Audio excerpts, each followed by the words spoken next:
इस बार क्या खोजेगा भारत का चंद्रयान-3? इस बात पर पूरी दुनिया की निगाहें टिकी हुई हैं।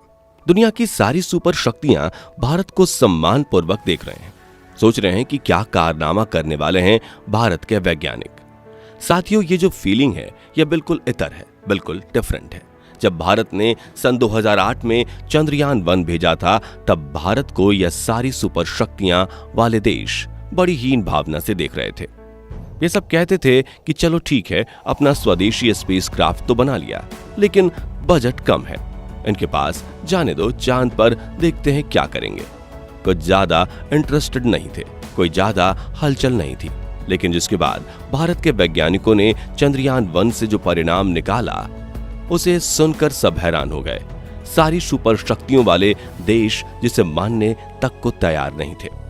साथियों, चंद्रयान-1 को डिजाइन इस तरीके से किया गया था कि वो आने वाले मून मिशन का रास्ता प्रशस्त कर सके। उसके अंदर एक ऐसा प्रोब डालकर भेजा गया था जो हार्ड लैंडिंग कर सकता था, वो भी डार्क साइड पर, जहां उस वक्त कोई नहीं उतरा था। वो गया, हार्ड लैंडिंग की उसने, और वहां पहुंच के सारी इंफॉर्मेशन चंद्रयान-1 तक भेज दी, और वहां से इसरो के सेंटर तक, जिसने बताया कि कैसा वातावरण है वहां पर। अगर हमको ये सॉफ्ट लैंडिंग करनी है तो क्या क्या हमें यहाँ पर इक्विपमेंट यूज करने होंगे, क्या क्या सिस्टम लगाने होंगे। सारा डेटा अब चंद्रयान-1 से होता हुआ इसरो तक पहुंच चुका था। और जब चंद्रयान-1 ने वो प्रोब रिलीज किया तो चंद्रमा की सतह से टकराया, और उसके बाद जो स्टडी की, जो एक्सपेरिमेंट किए वहां की मिट्टी पर, तो उसे पता चला कि वहां पर पानी हो सकता है। साथियों, चंद्रयान-1 वो पहला मिशन था दुनिया का जिसने यह बताया कि चंद्रमा पर पानी मौजूद है। पर इसे अमेरिकन एजेंसी नासा ने सीधे सीधे तो नहीं, लेकिन लगभग इसे मानने के लिए इनकार कर दिया था। उसने ये नकार दिया था। उसने कहा कि अभी अभी तो गए हो, पहला मिशन लॉन्च किया और पानी खोज लिया, और हमने 3000 करोड़ रुपए उड़ाए वहां पर, और हमें कुछ नहीं मिला। दोस्तों, इस बात पर फिर अमेरिकी एजेंसी नासा ने लूनर रिकॉनेसेंस ऑर्बिटर भेजा। तब वो इस बात को काफी हद तक स्वीकार कर चुके थे कि पानी तो है, लेकिन काफी कम मात्रा में। दोस्तों, चंद्रयान-1 को पोलर सैटेलाइट लॉन्च व्हीकल यानी कि PSLV C11 रॉकेट के जरिए सतीश धवन अंतरिक्ष सेंटर से भेजा गया था। ये वही सेंटर है जहां से चंद्रयान-3 को लॉन्च किया गया है। चंद्रयान-1 लॉन्च के 5 दिन बाद 27 अक्टूबर 2008 को ये चंद्रयान चंद्रमा के पास पहुंचा था। पहले तो उसने चंद्रमा से 1000 किलोमीटर दूर रहकर एक सर्कुलर ऑर्बिट में उसकी परिक्रमा की, और इसके बाद वो चंद्रमा के और नजदीक गया, और 12 नवंबर 2008 को वो चांद से मात्र 100 किलोमीटर की दूरी पर था। जिसके बाद चंद्रयान-1 हर 2 घंटे में चंद्रमा की परिक्रमा पूरी करने लगा। जिसके बाद उसने मून के डार्क साइड पर हार्ड लैंडिंग की। दोस्तों, इस अंतरिक्ष यान का वजन लगभग 1380 किलोग्राम था। वहीं चंद्रयान-1 का मकसद पृथ्वी की एकमात्र नेचुरल सैटेलाइट के बारे में अपने नॉलेज का विस्तार करना था। दोस्तों, जल्द ही 14 नवंबर 2008 को चंद्रयान-1 ने मून इम्पैक्ट क्राफ्ट नाम का 29 केजी का एक भारी परीक्षण इक्विपमेंट चंद्रमा की नॉर्थ पोल पर गिराया था। साथ ही एक मास स्पेक्ट्रोमीटर, वीडियो कैमरे और एक हाइट मेजरिंग रडार से लैस एक इक्विपमेंट नीचे गिरते समय चंद्रमा की ऊपरी सतह के अनेकों फोटो लेकर चंद्रयान-1 को भेजा, और उसने इसरो को। इसके अलावा चांद के वायुमंडल का विश्लेषण किया, और दूसरे कई आंकड़े भी ऊपर परिक्रमा कर चंद्रयान-1 को भेजे। चंद्रमा की भौगोलिक बनावट के बारे में चंद्रयान-1 से भेजी गई जानकारी के आधार पर 2009 में पहला महत्वपूर्ण निष्कर्ष निकाला गया कि चंद्रमा के पोल्स के पास बर्फ के रूप में भारी मात्रा में पानी मौजूद है। दोस्तों, भारत ही वो पहला देश है जिसने चांद पर पानी होने की खोज की। हालांकि उस वक्त इस बात को नासा ने मानने से साफ इनकार कर दिया था। जिसके बाद नासा ने लूनर प्रोस्पेक्टस एल-क्रॉस और लूनर रिकॉनेसेंस ऑर्बिटर का काम किया। उसके बाद आखिरकार नासा ने भी वही बताया जो 2008 में भारत ने पहले ही अपने मिशन में बता दिया था। दोस्तों, इसके साथ यह भी बात पता चली कि यहाँ का पानी सतह से थोड़ा नीचे है, जिसके कारण जब इस पर कोई उल्कापिंड गिरता है तब यहाँ पानी के धमाके की वजह से बाहर की ओर पानी निकलता है, अंतरिक्ष में ये विलीन हो जाता है। इसे ही चांद पर उल्टी बारिश का होना कहा जाता है। आइए समझते हैं दोस्तों, अंतरिक्ष में पानी का मिलना किसी खजाने से कम नहीं होता, और चांद पर इतने भारी मात्रा में पानी का मिलना जैसे खजाने की चाबी हम इंसानों के हाथ लग जाने जैसा था। उसके बाद नासा रुका नहीं, बल्कि साल 2013 में नासा ने एक और मिशन लॉन्च किया, जिसमें एक रोबोटिक मशीन के जरिए चांद के वायुमंडल का बारीक स्टडी करना था।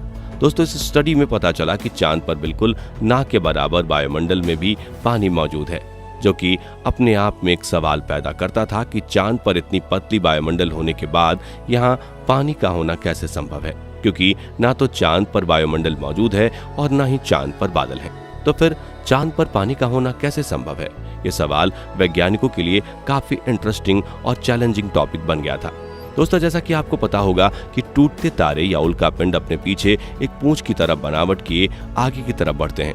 उल्कापिंड की ये पूंछ चट्टानों के टुकड़े और धूल से बना हुआ होता है, और जब ये उल्कापिंड पृथ्वी के एटमॉस्फेयर में एंटर करता है तो पृथ्वी तक पहुंचने से पहले ही ये एटमॉस्फेयर में जलकर राख हो जाता है। लेकिन जब यही उल्कापिंड चांद की ओर जाता है तो चांद पर कोई वातावरण न होने की वजह से यह आसानी से चांद की सतह या यूं कहें क्रेटर्स से टकरा जाता है, और इस टकराव से चांद पर मौजूद सतह के नीचे मौजूद पानी तेज रफ्तार से सतह से बाहर आ जाता है, और एटमॉस्फेयर के अभाव में ये पानी सीधे अंतरिक्ष में चला जाता है। क्रेटर से निकलते इस पानी को नासा के रोबोटिक मशीन ने डिटेक्ट किया था, और वैज्ञानिकों को ये तस्वीरें भी भेजी, जिसे देखने के बाद ऐसा लगा कि चांद पर उल्टी बारिश होती है, यानी बारिश आसमान से जमीन की ओर नहीं बल्कि जमीन से आसमान की ओर होती है। तो ये थी चांद पर उल्टी बारिश होने का कॉन्सेप्ट। हालांकि इसके बाद भी नासा के वैज्ञानिकों का कहना था कि चांद पर पानी मौजूद है, लेकिन काफी कम मात्रा में। बाद में उन्होंने अपने अगले मिशन के बाद ये बात कंफर्म की कि चांद पर भारी मात्रा में पानी मौजूद है, और दोस्तों इतना पानी काफी है चांद पर कॉलोनी बनाने के लिए, क्योंकि इसका होना इस बात को तय करता है कि चंद्रमा पर जीवन बन सकता है या नहीं। दोस्तों, चांद पर पानी की खोज कर भारत ने अपने पहले मिशन से ही उपलब्धि अपने नाम कर ली थी। जिस इसरो को लोग छोटा और स्वदेशी समझते थे, उसने अपने पहले ही मिशन में वो खोज कर दिखाया जो बड़े बड़े अंतरिक्ष एजेंसी नहीं खोज पाई थी, और यही कारण है कि आज चंद्रयान 3 पर पूरे विश्व की नजर है। दोस्तों, चंद्रयान 1 मिशन को 2 साल के लिए भेजा गया था, लेकिन 29 अगस्त 2009 को इसने अचानक रेडियो संपर्क खो दिया। इसके कुछ दिनों बाद ही इसरो ने आधिकारिक रूप से इस मिशन को खत्म करने की घोषणा कर दी थी। उस वक्त तक अंतरिक्ष यान ने चंद्रमा की 3400 से ज्यादा बार परिक्रमा पूरी कर ली थी, और चांद की ऑर्बिट में 312 दिन तक रहा था, और सेंसर के माध्यम से डेटा भेजता रहा था।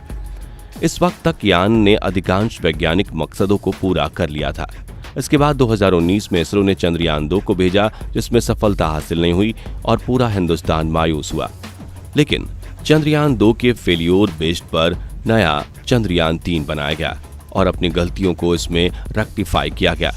इस बार चंद्रयान 3 साउथ पोल पर सॉफ्ट लैंडिंग करेगा और चांद पर सॉफ्ट लैंडिंग करने वाला चौथा देश बन जाएगा। दोस्तों, इस वक्त इसरो को सबसे कम बजट में सैटेलाइट लॉन्च करने वाला एजेंसी माना जाता है, और अगर इसरो ने मून पर सॉफ्ट लैंडिंग कर दी तो दुनिया के कई प्रोजेक्ट्स इसरो के हाथ आ जाएंगे, और नासा की तरह इसरो भी पैसे बनाएगा। दोस्तों, इस वक्त बड़े बड़े कंट्रीज की नजर इसरो के इस मिशन पर है कि इस बार क्या नई खोज करेगा भारत चंद्रयान 3 के साथ। तो साथियों, अगर आप भी हमारी तरह यही चाहते हैं कि चंद्रयान 3 मिशन में भी भारतीय स्पेस एजेंसी इसरो को अपार सफलता मिले, तो कमेंट बॉक्स में इसरो को अपनी दुआएं जरूर दीजिए। साथ ही जानकारी पसंद आई हो तो वीडियो को लाइक शेयर जरूर करिए, और चंद्रयान 3 मिशन से जुड़ी पल पल की खबर पाते रहने के लिए हमारे चैनल को सब्सक्राइब करके बेल आइकन जरूर प्रेस कर दीजिए। धन्यवाद।